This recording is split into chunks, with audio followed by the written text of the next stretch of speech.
Hello everyone. Do you have a pressing need in your life? Why don't you create a solution through magic?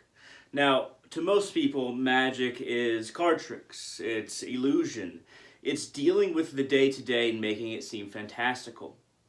The kind of magic that I'm talking about is spelled with an M, just like a regular form of magic is, but it has a K on the end. This is specifically occult magic, tapping into the reservoirs of energy just below the surface of reality and pulling them up so that we can use them for our own ends. Now, these energy reservoirs, it's not necessarily taking anything from anyone else, so karma isn't always involved. This energy is just there, but just beneath the surface of reality, waiting for the practitioner to pull it up and manifest something in reality that we wish to have, that we wish to experience, that we wish to make manifest. Now, last night I created a servitor slash talisman. And his name, though I'm not going to give every specific because that would kind of make him reliant not just upon me for his existence, but other people. And ideally, a servitor should rely only on only creators' belief in him in order to exist, thus becoming tied to that person. But I did name him Hellbear. Now, what this servitor is going to do for me is related to strength and grounding, and then that's all I'm going to say. But the idea for servitors is not that they are fanciful ideas and egregori or things that come into existence because of your belief in them, but it is something that you bring into existence, something that you evoke and bring to this reality through your efforts in magic. Now, I say servitor slash talisman for Hellbear because a talisman is far more passive than a servitor. It's most of the time, and a talisman is more connected to an elemental advantage that you did not have before. Creating a talisman is very much harnessing the earth and the five elements themselves more than creating a personality. Yet I've created something that is a combination of talisman, which is very elemental, and servitor, which is very personality. It's its own person in a sense, its own spirit in a sense.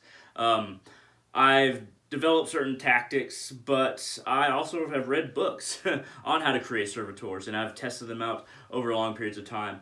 But I would like to name a few of the things that I did in order to give you some ideas for how you can create a servitor. Now, usually in order to create a servitor, you want to have a basic need in mind. Do you have problems talking in front of crowds? Is it difficult for you to perform well at your job for this or that reason? Do you not have enough energy? Do you not have enough willpower? Are you afraid of certain things? Do you feel like in order to be physically stronger, emotionally stronger, spiritually stronger, you could use a little oomph? You can use a little bit of something else that is not of this world, but that which controls this world, that which pulls the strings of this world. If so, I advise you to tap into magic and create a servitor. Servitors can do a wide range of things. Servitors can help you have more insight into any endeavor you're trying to pull off, whether it be getting a college degree or trying to get a girlfriend or a boyfriend, attracting money into your life. A servitor can be crafted for a number of purposes, but it has to be crafted with a purpose in mind, and it has to have personality traits that would accompany that purpose. It has to embody for you what can bring these things into your life. Once you have that down, once you have an idea of what kind of personality, what kind of creature, animal, demon, angel, or insect even, you have an idea of what kind of personality, what kind of vision of the servitor you want to put around its purpose, something that you can focus on and would make sense to you as an individual, then you are ready to create a servitor. Now, for Hellbear, which I am wearing right now, I used my own fingernails to craft his eyes with paint, black paint, and red paint. And I basically gooped them or adhesived them into place. Now, usually you want to use an adhesive, if you're going to use an adhesive and go this far into creating a servitor, that is non-toxic. But for this, I didn't feel like it had to be non-toxic. So I use my own fingernails because this servitor is especially Nordic. And it is said that when Ragnarok comes, the dead will sail from hell on a boat crafted from fingernails and nail trimmings. This is highly symbolic, but I thought that if I created the eyes from my very own fingernails trimmings and painted them as such, black on the outside, red on the inside, and red is the color of passion, of focus, of manifestation, then I thought that this would be a remarkable way to tie this personality into this world based on my understanding of what I wanted to create. It doesn't have to be Nordic in design. It doesn't have to go to any particular mythology. It doesn't have to be connected to any religion or spiritual path. You can create a servitor all by yourself just by diving in and reaching up and grabbing that magic beneath the surface of reality and casting it into this world in whatever form you wish. Basically, Hellbear has the eyes, the focus, and the rising fury of, you could say, hell. But hell in the Nordic understanding is not like the hell in the Christian. Keep that in mind. I also used my own blood, and I created a little contract of purpose. Now, when you're creating a servitor, you want to write a contract most of the time. You want to say, okay, this is what you can do. This is how I will feed you. Very important that if you're creating a servitor, not necessarily for a talisman all the time, but if you're creating a servitor, you want to include how you're going to feed that servitor so that it can work for you. If you don't feed something, and you can feed in any number of ways, alcohol, food, blowing upon it, lighting a candle for it, something, it could be almost anything, something that you are willing, in offering or in feeding that servitor, so that it is fed through your focus and through your feeding of it, not necessarily the calories in something or the substance of something, but it has to be something that you put before it and is especially for that servitor, so that you can focus your effort into feeding it so that it can focus its efforts into manifesting what you want it to manifest in your life. I favor candles, I favor food, and even alcohol for my servitors. Now, when you write a contract, you have to include, like I said, what it can do, how you're going to feed it.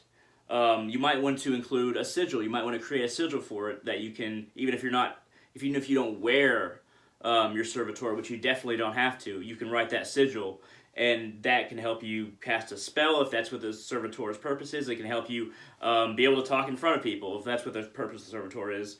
You can add multiple purposes as well, but you don't add too many, otherwise it gets confused.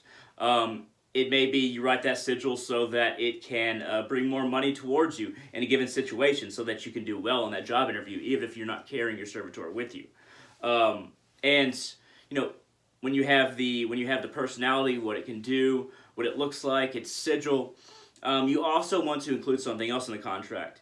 You want to include, if you ever want to get rid of the servitor because you don't need it anymore, or you think that it's causing a problem for you because you messed up somehow, you want to include how it can die, or when it'll die, by you either doing this or that, and that's at the end of the contract.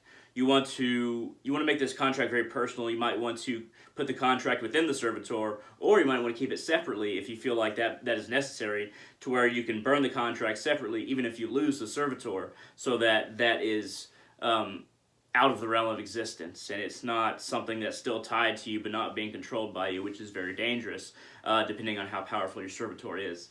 Creating a talisman has more to do with harnessing the elements, as I said, but still connecting it to yourself, still adding that personal essence and purpose that it will fulfill for you in its creation. So when creating a talisman, you might want to use, maybe you want to use your own blood, maybe you want to use your hair, your fingernails, maybe you want to use a statue that you carved, or a little figurine that has some significance for you. Maybe you want to wrap it in cloth and tuck in a few runes written on paper, or runes made out of wood, of power that have significance to you, tie it to that in a bundle, and carry it with you as a charm that is very specific to all the different ideas you put together to perform for you. So creating a talisman is not really what I want to get into right now, but creating a servitor is. Now, I would not recommend having a whole bunch of servitors. I would recommend having below 5, because if you have more than 5, then it's unlikely you'll be able to give them the proper attention. Sometimes you want to even talk to your servitors and tell them, what you want them to do based on your, overall, over long term, based on your desires in life. Sometimes you just want to tell them your problems. Sometimes you want to say, okay, we need to do this, we need to do that. But the more you speak to an entity you bring into existence, the more that entity is solidified in being a thing. But it's very similar to how you cooperate with spirits, how you talk to gods. You will get that God's or Spirit's focus and bring and solidify that connection the more you talk to it, the more you share with it, the more you make it a relationship and not just a coin machine or a vending machine where you put in this amount and you get this. Sometimes it's about building a relationship with something. I mean, especially with gods and spirits, but even a servitor, building a relationship with something so that it's not all about give and take. It's about existing together in a specific way so that, like with gods and spirits, they care about you. The servitor, it's mainly about solidifying its existence and connection to you and creating a culture of idea around that servitor for you in particular, creating a particular culture associated with the servitor or servitors. Now, if you have a need in life that is related to other forms of magic, because I did not title this video Creating Servitors, you want to do spell research. You want to get as many books as you can. You want to find particular paths, whether they be more shamanistic, whether they be more, 17th century occults. You may want to research Faust or different Abrahamic magical systems that are not necessarily connected to the Abrahamic tradition, or maybe are. You might want to research the Kabbalah or Quel'Thoth. Quel'Thoth, I think that's the opposite book. You might want to research the draconian magical orders. You might want to look into rune magic or Wicca, which everybody knows but very few people understand. Wicca is probably the most, I wouldn't say docile, but the most innocent of magical traditions. Of course, you can research demonic hierarchies if you want to work with demons. I don't work with demons. And of course, the safest is the angelic magical paths. Not counting Enochian angels and Enochian texts, because those angels are very different. But I'm just throwing ideas out there. What you need to do is be able to prepare to research and acquire materials that you're going to need for your magical path. Don't expect to get everything from magic immediately, and don't expect to get everything just with what you have. Be prepared to make investments of time, of money, of material, of faith even, of attempting again and again and again. If you fail again and again and again, then be ready to get back up, because you're not going to get everything immediately no matter what you do. And most people use magic they use it for the littlest things. Now, it is effective for the littlest of things when it comes to, money, finding a relationship, getting a good job, feeling protected in your house. But I've always devoted my magical efforts to increasing my knowledge and spiritual strength. These are my two focuses. I don't really delve into money magic as much as I should, because I really should devote more time to that, because I am tight on funds a lot of the time, and that's what a lot of people use it for. But there are too many vadalisants, people who practice voodoo, or occultists who expect to receive everything immediately, or are just looking at the system or spirits or gods that they work with in order to get the littlest of things and not really develop a relationship. But if you go into magic in magical circles with the right mindset, that you are going to expand your being, you're going to expand your understanding, you're going to be able to invoke and evoke in the proper ways and understand how this reality that we find ourselves in relates to every other reality surrounding it, how the different universes relate to one another, how the multiverse functions in collaboration with different parts of itself. If you're looking at the bigger picture going into magic, to sorcery, the occult, then your long-term destination is going to be far more clear, because far too often people go into it with the smallest of goals, and then they achieve them, and then either they drop magic, they stop doing their practices, or they think that's all there is to it and there's nothing more to be gained.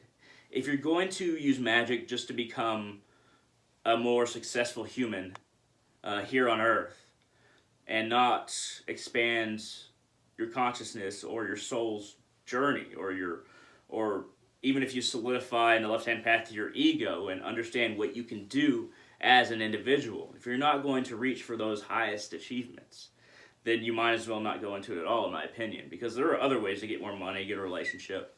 Don't delve into magic unless you have the biggest goals in mind. That's my opinion. That's how I do it. That doesn't mean that I'm right. That doesn't mean that that's the only way to approach magic, but understand what that energy source beneath the fabric of reality can do for you, and understand that it is a long-term prospect, sometimes spanning many lifetimes. If you believe in reincarnation, if you don't, there's still plenty of ways to understand the afterlife and how individual's journey progresses spiritually. So, spells, find what traditions you prefer, make sure you have the materials, and no matter what you do in magic, always be prepared to meditate. Learn different techniques of meditation. I've gone over meditation in some other videos. But no matter what you do in magic, no matter what you do in life, meditation will aid you in calming your mind, directing your willpower, and really giving you a clean slate to work on, and not working on a canvas that is smattered with all your problems and lack of focus and lack of an understanding of what you want or where you want to go. Meditation allows you to clear the board and truly cast a spell, truly become that version of yourself you're trying to create without having a muddy canvas that creates a muddy picture once you start painting with magic or the occult or any spiritual tradition you're following. I think I'm going to wrap it up there. I hope that I've told you some interesting things about magic. My opinion, this is just my opinion. I am no master, but these are the things that I've learned. I hope that you know how servitors work better now, a little bit, and how to create one yourself. If you have any questions, comments, concerns, shoot it down in the comment section below on YouTube. If you want to follow me on Patreon and donate just $1 a month, you get some extra content, some extra things that I write on there that I don't write on my YouTube videos. But you also get notified of my YouTube videos because I share them all on Patreon. So you get a little bit extra for just $1 a month. You want to support me, you like my work, go to www.patreon.com/darkrealist, capital D, capital R. And you get every extra content just for $1 a month.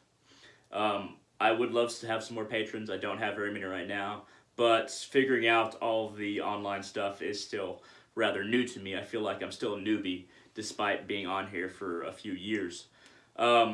If you have any questions that you just want to message about, that you're not really interested in getting a little extra content on Patreon, then feel free to contact me. I accept almost every friend request, and you can message me on Facebook at www.facebook.com/hunter.salazar. So just go there if you want to friend me and you want to shoot me a message, you have questions, you want to learn about this or that, or you just want to just discuss some topic that I talk about. Go to my Facebook page and we'll open up a discussion. And I don't really charge for small consultations or small bits of advice, and I certainly don't charge for discussions. But hey, thank you very much for watching. I hope this has been interesting, and I will see every single one of you, I'm sure, in the future on my channel.